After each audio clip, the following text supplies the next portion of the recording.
Je m'appelle Laure Ségurel, je suis chercheure au Musée de l'Homme en génétique des populations, c'est-à-dire que j'utilise des données génétiques pour retracer l'histoire évolutive des espèces et des populations, et en particulier je travaille sur l'homme.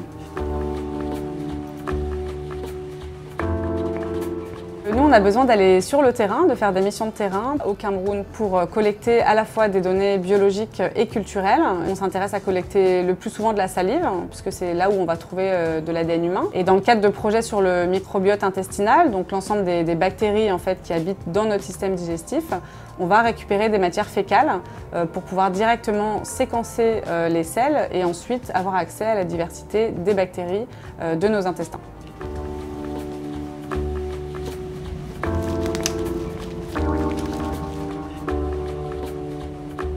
Alors ici, on a des échantillons d'individus qu'on a prélevés. Ces petits tubes, on va leur rajouter une solution qui est déjà toute prête dans un kit d'extraction.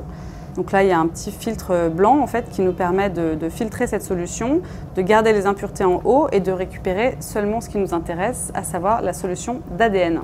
Et donc à la fin, on a un petit tube avec l'ADN pour chaque individu.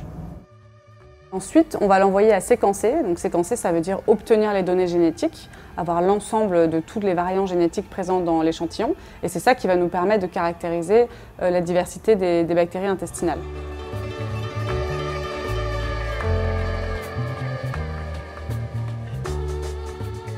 Il y a deux types de raisons pour lesquelles on s'intéresse au microbiote.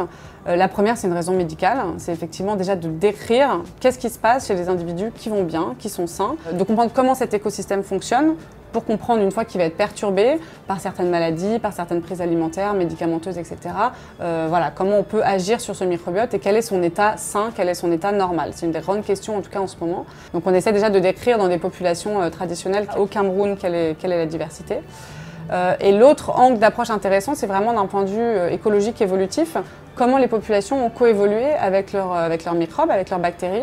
On va essayer de comprendre en fait quels sont les facteurs vraiment précisément qui vont influencer ces bactéries et donc essayer de mieux comprendre les mécanismes qui expliquent notamment par exemple pourquoi il y a moins de diversité bactérienne dans des milieux qu'on appelle industrialisés, type en Europe et aux États-Unis, par rapport à des gens qui sont dans des milieux ruraux, en Afrique, en Asie ou en Amérique du Sud par exemple.